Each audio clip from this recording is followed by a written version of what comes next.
دوستان عزیزم، درود و مهر. امیدوارم هر کجا این دنیا هستین حال دلتون عالی باشه. تصور کنید یک غذای گرم و خوشمزه با طعم دودی که هر لقمه شما را به دنیای جدیدی از طعم‌ها میبره و تجربه‌ای متفاوت از آشپزی. پس همراه من باشید چون این غذا قرار روز شما رو بسازه.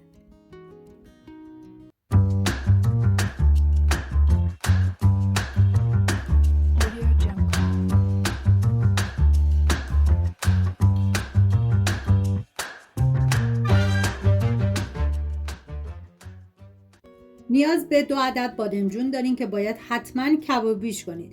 من بادمجون رو میذارم روی گاز، دمال میدم تا کبابی بشه.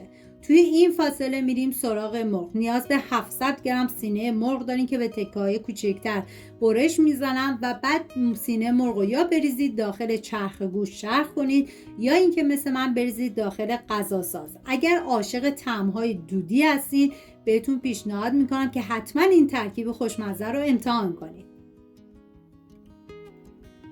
2 عدد پیاز بزرگ رو با دنده درشت رنده میکنم. این غذا برای 7 نفر در نظر گرفته شده. شما بر اساس تعداد نفرات مواد رو کم یا زیاد کنید. بعد از اینکه پیاز رو رنده کردم به مرغ اضافه میکنم و آب پیاز رو اصلا نگیرید. و ما نیاز یا به پودر سوخاری داریم یا پودر نان که من از 2 قاشق غذاخوری پودر نان استفاده کردم.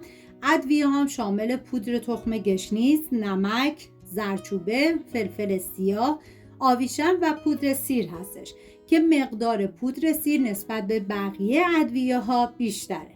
حالا فرض میدم همه مواد با هم دیگه مخلوط بشن و بعد دیدم که دوباره نیاز 2 قاشق غذاخوری پودر نان بهش اضافه کردم که شما میگم اگه پودر نان استفاده نکردید از پودر سوخاری استفاده کنید. مقداری هم زعفران میریزم و دوباره همه مواد رو با هم دیگه مخلوط میکنم. بعد از مخلوط کردن به مدت 1 ساعت میذارم داخل یخچال.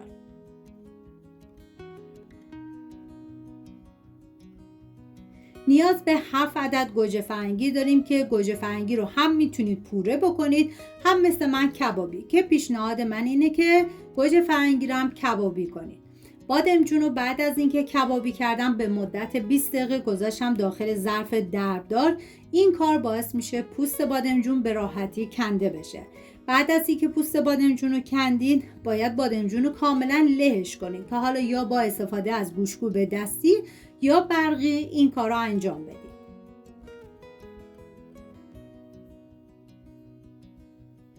گوجه فرنگی رو هم گذاشتم داخل ظرف دردار به مدت 20 دقیقه. گفتم این کار باعث میشه که پوستشون به راحتی کنده بشه. گوجه فرنگی رو هم باید پوره بکنید.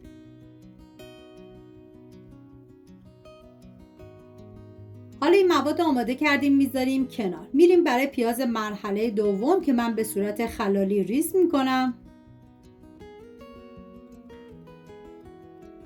و مرغ‌ها رو بعد از 1 ساعت از یخچال خارج کردم و باید اول دستتون رو حتما چرب کنید و به هر مدلی که دوست دارین فرم بدین.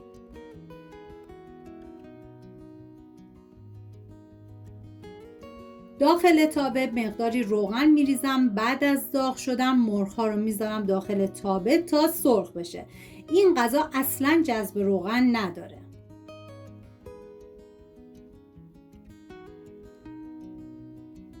داخل تابه دیگه مقداری کره ریختم که شما از هر نوع روغنی که دوست داشتین میتونین استفاده کنید. بعد از داغ شدن پیاز ریز شده رو بهش اضافه میکنم، هم میزنم و میذارم تا پیاز سرخ بشه. مرغام که وقتی یه سمتش سرخ شد برمیگردونم و میذارم تا سمت دیگه‌ش هم سرخ بشه.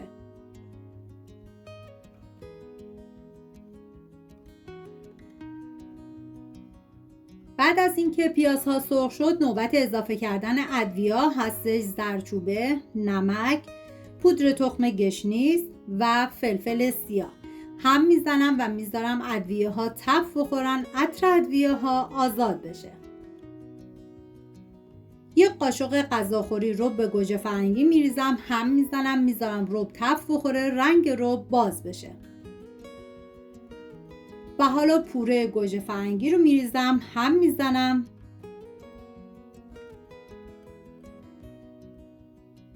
و بعد بادمجون کبابی رو بهش اضافه میکنم.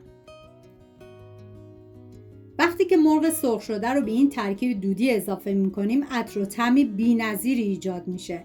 هر لقمه پر از طعم‌های غنی و هماهنگه که به هیچ وجه فراموش نمیشه. مقداری رب انار ملس میریزم که رب انار توی این غذا کاملا اختیاری و قابل حذفه و نصف لیوان آب جوشم میریزم، هم میزنم و بعد مرغ‌های سرخ شده رو میچینم داخلش، میذارم به مدت 20 دقیقه با حرارت کم بپزه. مقداری هم زعفران میریزم که زعفران توی این قسمت کاملا اختیاریه. خب دوستان، این بود یک غذای خوشمزه با طعم خاص و دودی که امیدوارم ازش لذت برده باشین. این ترکیب ساده اما لذیذ میتونه هر زمان و هر جایی سفره شما رو خاص کنه. اگر این ویدیو رو دوست داشتین حتما لایک و کانال رو سابسکرایب کنین. این غذا هم با نون سرو میشه هم با برنج. سپاس از همراهی همیشگیتون. تا درودی دیگر، بدرود.